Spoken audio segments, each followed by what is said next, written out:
What? Someone you know, Goku? No. But I'm pretty sure it's someone we can trust. Dragonball Xenoverse is the first Dragon Ball game to reach the PlayStation 4 and the Xbox One. Though it's not the first Dragon Ball game, and surely won't be the last, the question arises, is this just another Dragon Ball game?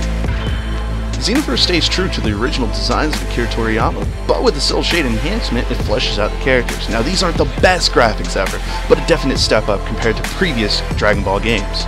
Now, with that said, it's a very beautiful game, full of vibrant colors and sparkling spectacles. When watching from the sidelines, you feel like you're watching a scene pulled straight from the anime.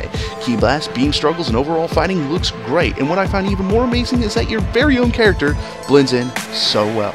Though one of the things that's going to take some time getting used to is Toki City, which is the base operation of the time controllers, and a hub for your single player and multiplayer experience.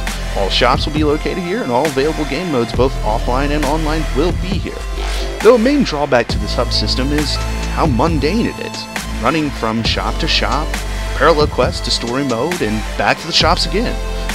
It's very tedious. Though for the most part, the game presents itself as a fighter MMO of sorts, and the designs of the shops and places blend in very well together. It makes you feel like it's an actual place.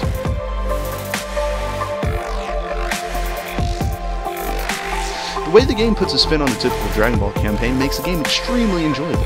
Now, because you don't know exactly what to expect, it's a pleasant surprise.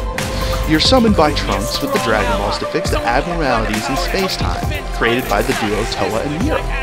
Though it's not as simple as you see later on in the story for yourself.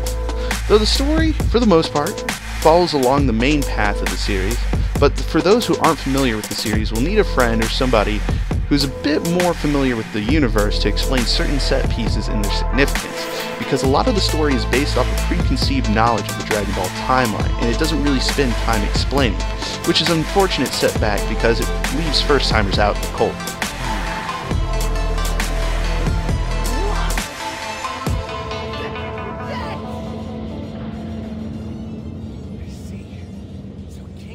Use the Dragon Balls.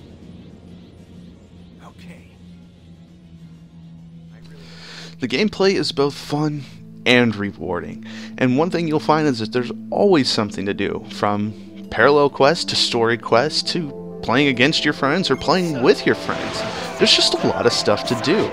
Now, there are only roughly 50-ish characters, so that's a little less than Tenkaichi games, which go well over 100. So don't fret though, because DLC will be coming in 3 waves, bringing more characters and content. As for the mechanics, it's super fast paced, though this both improves the game and hurts the game. It requires you to be fast on your feet and think quickly. Now you can take the approach and button mash, but frankly that won't take you too far, but luckily the combo system isn't overly complex. Those familiar with the Tenkaichi series will recognize some of the mechanics, though this is still its own beast. You are giving slots to place your offensive and defensive abilities. You may have to strategize your setup, though be wary of online battles because some people spend way too much time leveling up certain skills and tend to spam them. So hopefully an update or nerf comes out for some of those moves. Dragon Ball Xenoverse is a great game. For anybody who loves DBZ, it's a must-have, though I wouldn't recommend it for newcomers because the story is a little incohesive. Though it also sucks how playing this game for the most of the time, I haven't been able to jump into my friends' hub worlds due to server issues. Now some characters from the anime, like Android 16 and the second and third forms of Frieza, have been absent from the game. It's overall good, and I still keep coming back for more because it's just fun. Not forget, the game itself is still chock full of content, and the developers will be providing more in forms of DLC, so that means more story missions, parallel quests, stages, costumes, and more. This game sets out to modernize Dragon Ball games, and to give players more things to do while making them feel truly immersed in the world. This isn't your typical DBZ game, and it feels great, and it looks great. And it just has enough changes while still feeling familiar. This game has brought me several hours of entertainment, and surely will bring me many more as well.